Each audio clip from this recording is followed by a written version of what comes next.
નમસ્કાર દર્શક મિત્રો, મહામંથન મંતવ્ય ન્યૂઝમાં આપનું સ્વાગત છે। દ્વારકા જિલ્લાના ભરાણા ગામમાં પોલીસ ઉપર ગંભીર આરોપો સામે આવી રહ્યા છે, જેમાં થોડાક દિવસ પહેલા એક યુવક નશાની હાલતમાં પોલીસને મળી આવ્યો હતો।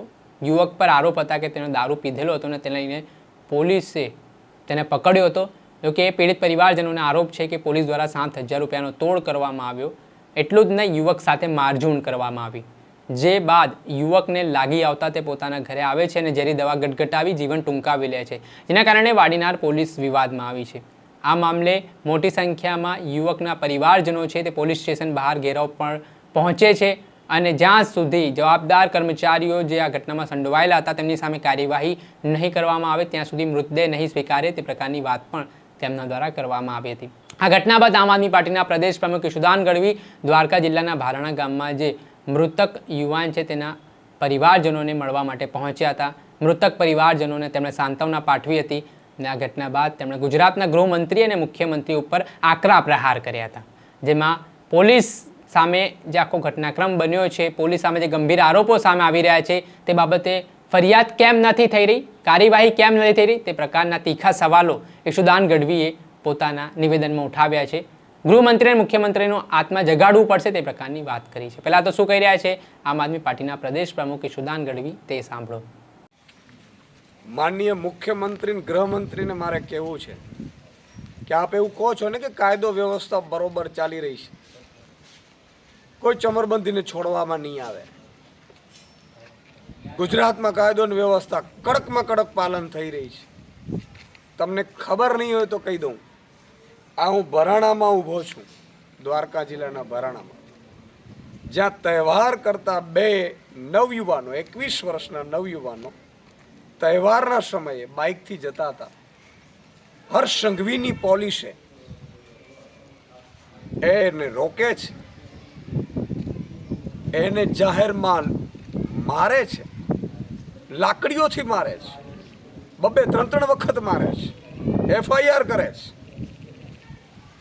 અને એટલું નહીં, વારંવાર અપમાન કરતા એક 21 વર્ષનો નવયુવાન એટલું બધું લાગી આવ્યું, હજી તો એ યુવાનીમાં પ્રવેશ કરી રહ્યો અને હર્ષ સંઘવી તમારી પોલીસે એનો જીવ લઈ લીધો છે। એ 21 વર્ષના નવયુવાનને એટલું ખોટું લાગ્યું જાહેરમાં પોલીસના મારથી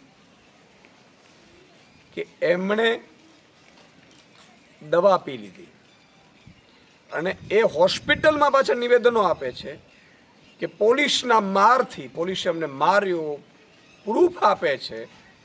હોસ્પિટલમાં સ્વાભાવિક છે, દાખલ થાય એટલે ત્યાં તમારી એડી દાખલ થાય।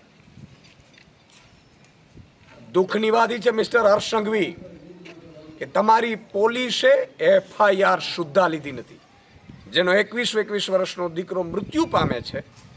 તમારી પોલીસ છે સામે મારનાર, અને તમે એમ કહો છો ચમરબંધીને છોડવા મળી તો કયો બંધીને તમે પકડો છો? આ શું થઈ રહ્યું છે? અંગ્રેજોમાં પણ આવું નહોતું થતું। અંગ્રેજોમાં પણ બહારવટિયાઓ બેફામ હતા, છતાં પણ કોઈની તાકાત નહોતી કે આ રીતે અત્યાચાર કરી શકે।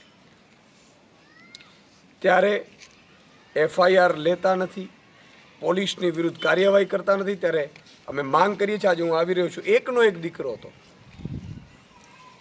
જે પરિવારનો 21 વર્ષનો દીકરો પોલીસના અત્યાચારથી આ દુનિયા છોડીને જતો રહ્યો હોય અને હર્ષ સંઘવીજીને, ભૂપેન્દ્ર પટેલ મુખ્યમંત્રી, તમને ઊંઘ કઈ રીતે આવે છે?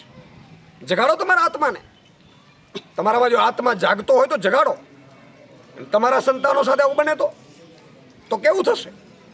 આજે દુઃખ સાથે કહેવું પડે છે કે આ પરિવારજન SP સુધી ગયા તો SPએ કીધું કે 2 દિવસ મને તપાસ કરવા દો। શેની તપાસ? એમનો વિડીયો છે, હોસ્પિટલમાં દાખલ હતા ત્યારનો વિડીયો છે, એનું નિવેદન છે, પછી એમનું મૃત્યુ થાય છે યુવાન, પછી શું પુરાવા જોઈએ છે?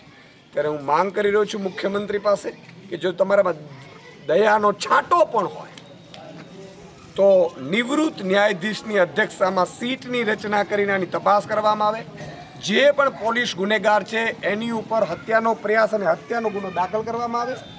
એટલું નહીં, આખા રાજપૂત સમાજને, જે નવયુવાનને, કારણ કે અમે ભાજપ રાજપૂત સમાજની બહુ નફરત કરી રહી છે, સાંભળ્યું છે, પણ આ નફરતની પણ પરાકાષ્ઠા કરી છે. રાજપૂત સમાજના 21 વર્ષના નવયુવાનને મોતને ઘાટ ઉતારનાર જે પણ જવાબદાર પોલીસ અધિકારીઓ હોય એની વિરુદ્ધ કડકમાં કડક કાર્યવાહી કરવામાં આવે અને બીજી વખત આવું ન થાય એ માટે પોલીસે સુસજ્જ વ્યવસ્થા કરવી જોઈએ એવી અમારી માંગ છે. રાજપૂત સમાજના ઘણા નવયુવાનો પણ આજે એકઠા થયા છે, ખૂબ રજૂઆતો કરી છે, ખૂબ અત્યાચાર પોલીસ કરી રહી છે. એટલે મારી વિનંતી છે કે નિષ્પક્ષ રીતે આની તપાસ કરવામાં આવે. એ રીતે ઈશુદાન ગઢવી કહી રહ્યા છે કે દ્વારકા જિલ્લાના ભારાણા ગામમાં ઊભો છું. અહીંયા આ ગામના 2 યુવાનોને પોલીસ દ્વારા જાહેરમાં લાકડોથી મારવામાં આવે છે, એફઆઈઆર કરવામાં આવે છે અને વારંવાર અપમાન પણ કરવામાં આવે છે, જેના કારણે 21 વર્ષીય યુવાને જીવન ટૂંકાવી લીધું છે. અપમાનથી ખૂબ લાગી આવતા પ્રકારનું પગલું આ યુવક દ્વારા ભરવામાં આવ્યું છે.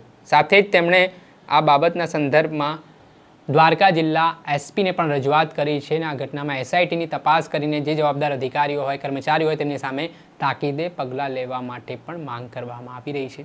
ત્યારે જોવાનું રહ્યું કે આમ આદમી પાર્ટીના પ્રદેશ પ્રમુખ ઈશુદાન ગઢવી જે મેદાને આવ્યા છે ત્યારબાદ પોલીસ હરકતમાં આવે છે કે પછી આ પીડિત પરિવાર જે ન્યાયની અપેક્ષા ઝંકી રહ્યો છે તેને સતત લડત ચલાવવી પડશે.